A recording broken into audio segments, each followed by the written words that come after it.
Hello lovely people and welcome to another video. Today I will be doing a book review on Obstacles by Christopher Reardon. This book was sent to me by the author for an honest review, and an honest review it will definitely be. First, I would like to thank the author for sending this to me. You were very thoughtful. He asked me if I would like to read it and review it for him, and I read the synopsis and it sounded really interesting, so I said sure, and he sent it to me. And if you saw a previous video, I was not enjoying it while I was reading it. You can see I have tabs marked here, and let me tell you that they are not good things in here. And I gotta be honest, I skimmed the last 100 pages or whatever of this book. I could not do it. It was beyond ridiculous in my opinion. So let me get into the plot of this book. The main character is a doctor, and his name is Dr. Alcott, and he is taking care of this young boy who is very sick and he is terminally ill. And Dr. Alcott just starts to kind of fall in love with this little boy. Like, he really enjoys his company, and he does not want him to die. The boy is going to die. We know that. He has a terminal illness, so he will die.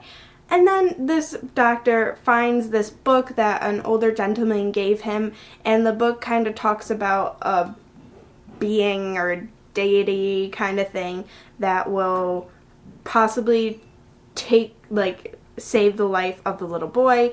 And so he kind of performs this little ritual thing, and this giant deity thing comes and tells him that if he wants to save the boy, then he needs to enter a set of obstacles, which is what it's called, obstacles, and these obstacles will test his strength and limits and mind. And if he passes 3 out of the 6, I think it's 6. If he passes 3 out of the 6, then he will save the little boy, but he himself will die. That's the premise of this book. It sounds really interesting, right? Except it is not written at all well. This was written by, I think he was a college student or something, maybe a senior in college, but it looks like it was written by a 3-year-old. I did not even get to the second page, and I already found something that I was not okay with. It was literally on the first page of the book. I wrote a note here, and it said, tries too hard. And by that, I mean, when he's writing, it's not natural. It just seems like he's coming off as trying too hard to write, meaning he's using words where they're not needed, and he's using these big words to make him seem really smart. I'm talking about the author in this, to make him seem smart, and I'm sure he's a really smart guy, don't get me wrong, just it makes him seem smart, but in reality, in the concept of this, it's not. That's why I said he's trying too hard. Another thing that got me was he's using a word where it shouldn't be used. For example, he uses the word demolishes, or demolish, like any version of demolish. He uses that not, when you use the word demolish, you're talking about a building getting demolished or something, just knocked down. Instead, he's using it as the character getting demolished when he gets punched in the face.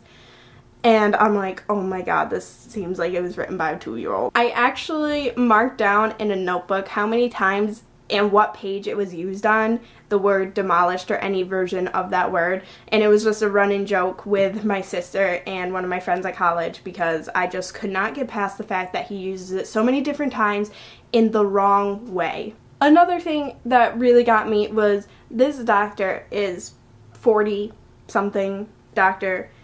He's a man, and there's a part where he gets scared. Fine, people get scared. But he runs out of his car, and he goes into a gas station, and there's a young woman working there. And she questions him and asks him if he wants her to go look out in her car and check under the seats for any monsters. Okay? And he's just like, yes, please. You are a grown man, what the heck are you doing? Like, it was, oh my god, I literally was laughing out loud at this. I could not even handle it. I was actually reading this along with the friend I mentioned before. He can do a lot of voices, and different voices, and he's really, really good at it. So he would be the characters of this book, and it made it way more enjoyable to read. If I did not read this with him, then I would not even try to finish this. It was beyond ridiculous. I was reading it only for the fact that it was hilarious in the sense that it was so bad. I'm gonna say you can guess my rating on this. I gave this book 1 out of 5 stars. I do thank the author for sending it to me, but you sent it to me for an honest review, and I'm giving it to you. But this book was not good. Got to the point where I did not want to read this book anymore, but I knew that I needed to do a review on it, so I just skimmed the last 100 pages, and I got the overall concept of it, and I know how it ended, so I think my rating is very fair. I just flipped to another one of my post-it notes, and it reminded me that when the doctor, the main character, is narrating or like thinking in his head, he repeats everything we literally just heard. So like you'll see, okay, so one of your obstacles is you have to go and jump off a cliff into the ocean and battle a shark. There you go. In his mind, he's like, so apparently I have to jump off a cliff into an ocean and battle a shark for my first obstacle. We just heard that. You do not need to repeat it. It was every single time, pretty much. Every single time. Another thing is, he sometimes uses big words. Okay, fine. Sometimes uses big words, not in the right way, and it makes him seem he's trying too hard. Okay, I talked about that. But then sometimes he uses words like thingies. What are these obstacle thingies? What is that thingy over there? What is that thingy on my face? Oh my god. Just, no. No. So that was my review of Obstacles by Christopher Michael Reardon. I hope you all enjoyed it. I'm sorry that I didn't enjoy this book. I hope I didn't offend anybody. I'm sure I might have, but I needed to be honest. I had to be honest because I just couldn't handle this book. And if you want to read it and try to read the ridiculousness of it, then go right ahead and tell me what you think about it. But yeah, I hope you all enjoyed. Please like this video and subscribe if you aren't already, and I will see you all next time. Bye!